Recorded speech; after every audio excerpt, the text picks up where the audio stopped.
నమస్తే, మీ ఎర్రంరెడ్డి తిరుపతి రెడ్డి. మొత్తానికి ఆంధ్రప్రదేశ్ ఉప ముఖ్యమంత్రి పవన్ కళ్యాణ్ తెలంగాణ జాతిని ఉద్దేశించి తెలంగాణ ప్రజల యొక్క దిష్టి తగిలి కోనసీమలో ఉన్నటువంటి కొబ్బరి చెట్లని మాడి మసైపోయినాయని చేసినట్టు వ్యాఖ్యల మీద తొలుత తెలంగాణలో ఉన్నటువంటి తెలంగాణ ఉద్యమం కోసం కొట్లాడిన పార్టీ, తెలంగాణను గత 10 ఏళ్లలో సంక్షేమంలో ఒక దేశానికే ఒక వరవడి చూపించినటువంటి బీఆర్ఎస్ పార్టీ శ్రేణులన్నీ కూడా ఇంక్లూడింగ్ మీ అంతా స్పందించడం వల్ల ఆ తర్వాత ఇప్పుడు కాంగ్రెస్ పార్టీ నాయకులు, మొదట్లో జడ్చల్ ఎమ్మెల్యే అనిరుద్ధ్ రెడ్డి అయితేనేది, ఆ తర్వాత బల్మూర్ వెంకట్, తర్వాత ఈరోజు సినిమాటోగ్రఫీ మంత్రి కోమటిరెడ్డి వెంకటరెడ్డి గారు కూడా మా వ్యాఖ్యలను సమర్థిస్తూ పవన్ కళ్యాణ్ విమర్శిస్తూ పవన్ కళ్యాణ్ బేషరతు క్షమాపణ చెప్పేసి తెలంగాణలో అడుగు పెట్టాలి, లేదంటే సినిమాలు ఆడనివ్వమని కోమటిరెడ్డి వెంకటరెడ్డి గారు వాళ్ళ సినిమాటోగ్రఫీ మంత్రి అయ్యుండి చెప్పారు. కోమటిరెడ్డి వెంకటరెడ్డి గారు మీరు గతంలో కూడా చాలా ఇలాంటి పరుషమైన మాటలు మాట్లాడి, ఇంక్లూడింగ్ రేవంత్ రెడ్డి గారి మీద కూడా మాట్లాడి తర్వాత ఆయన నాయకత్వంలో పనిచేస్తున్నారు.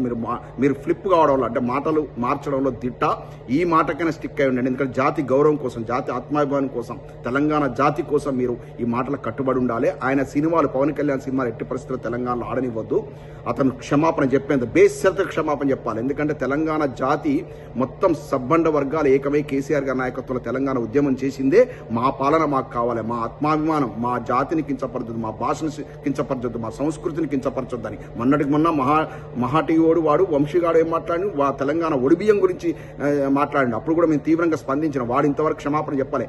ఇంకా ఆ సిగ్గులేని వెధవ హైదరాబాద్లో స్టూడియో పెట్టుకుని ఇంకా నడుపుతున్నాడు.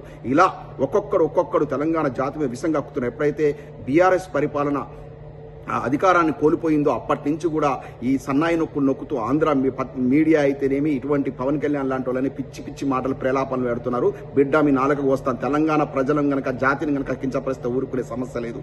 ఎందుకంటే మాకు అన్నిటికంటే కూడా మా ఆత్మాభిమానం చాలా ఇంపార్టెంట్. మా జాతిని ఉద్దేశించి మాట్లాడతావా? తెలంగాణ వాళ్ళకు దిష్టి కొట్టింది. తెలంగాణకు దిష్టి కొడితే హైదరాబాద్ అనేది ఒక మినీ ఇండియా.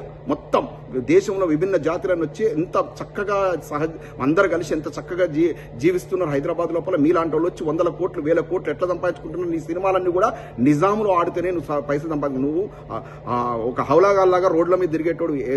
మీ కుటుంబంలో నువ్వు పెద్ద డిస్టర్బ్ చేసే క్యాండిడేట్ అని పెద్ద పేరు పవన్ కళ్యాణ్. అటువంటి వాడు ఇవాళ సినిమాల్లో ఒక హీరోగా నిలదొక్కున్నావు అంటే తెలంగాణ ప్రజల పుణ్యమే, తెలంగాణ ప్రజలు పెట్టిన భిక్షే నీకు. నువ్వు ఇవాళ నాయకుడు అయినావంటే కూడా నువ్వు మా జాతిని ఉద్దేశించి అట్లా మాట్లాడతావా? తెలంగాణ గురించి ఏం తెలుసు? నువ్వు 2 లక్షల పుస్తకాలు చదివినా ఏం తెలుసు? మా దాసరేది అన్నట్టు ఒకప్పుడు రత్నాలు అంటే తెలంగాణ అనేది కోటి రతనాల వీణ.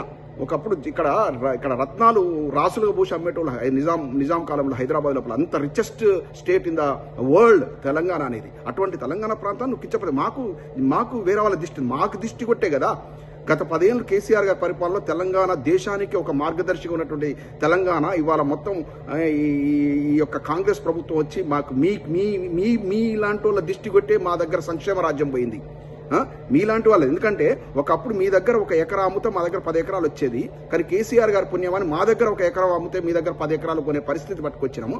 అప్పుడు దిష్టి కొట్టింది మీలాంటి వాళ్ళు. దిష్టి కొట్టే మా తెలంగాణ ప్రాంతానికి అన్యాయం జరిగి మా కేసీఆర్ సంక్షేమ రాజ్యం పోయింది. మేము మానాల్సిన మాటలు మీరు మాట్లాడుతున్నారు. ఏం ప్రభుత్వం అయ్యా? ఏం చేస్తున్నావా? నువ్వేం సేవ చేయి. మీ దిష్టి కొట్టి కదా, మీరు పెట్టినటువంటి నరకయాతన వల్ల కదా, మీ యొక్క ఆధ్వర్యంలో నడిచినటువంటి ఉమ్మడి రాష్ట్రంలో జరిగినటువంటి పరిపాలన వల్ల కదా మా దగ్గర పాలమూరు జిల్లాలో రైతుల కష్టాలు అయితే, నల్గొండ జిల్లాలో అయితేనే విషం తాగారు. నీళ్లు కాదు అవి విషం. ఎందుకంటే మొత్తం ఫ్లోరైడ్ మా తలవంపున కృష్ణానది పారుతున్నా కూడా తాగునీరు దొరక్క కూడా, బుక్క నీళ్లు దొరక్క కూడా మొత్తం ఫ్లోరోసిస్ వచ్చేసి మొత్తం ప్రజలంతా కూడా చచ్చిన పీనిగల్లాగా తయారయ్యారు కదా. మీ దిష్టి కొట్టిందా మా దిష్టి కొట్టిందా? ఇవన్నీ కూడా బేరీ చేసుకుంటే చాలా మాట్లాడాలనుకున్నాయి.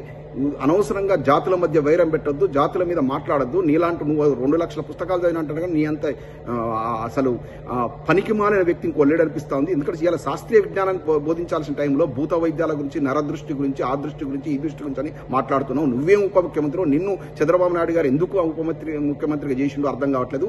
నీ బలమెంతో తెలుసు. గత ఎన్నికల్లో 2 పోటీ చేసి 2 ఓడిపోయినావు. మొన్నటి ఎన్నికల్లో టీడీపీ బలంతో నువ్వు గెలిచి ఇలా విర్రవీగుతున్నావు. బేషరతుగా బిడ్డ నువ్వు తెలంగాణ జాతికి గనక క్షమాపణ చెప్పకపోతే నీ సినిమాలను ఆడనిచ్చేది లేదు, తెలంగాణలో అడుగుపెట్టేది లేదు. తెలంగాణలో అడుగుపెట్టేది లేదంటే జాతిని నువ్వు కించపరిచినావు కాబట్టి. తెలంగాణలో ఎవరైనా బతకొచ్చు, దేశంలో ఏ ప్రాంతంలో ఎవరైనా బతకొచ్చు, కానీ నీలాంటి వ్యక్తి మాత్రం తెలంగాణ రాదు. ఎందుకంటే ఏ నాయకుడు కూడా ఇంతకుముందు ఇట్లా మాట్లాడే తెలంగాణ జాతి గురించి. బేషరతుగా క్షమాపణ చెప్పాలి. కోమటిరెడ్డి గారు మీ మాటకు మీరు స్టిక్ అయి ఉండాలి. ఇతని సినిమాలు మాత్రం తెలంగాణ లోపల రిలీజ్ కానివ్వద్దు క్షమాపణ చెప్పేంత వరకు. జై తెలంగాణ.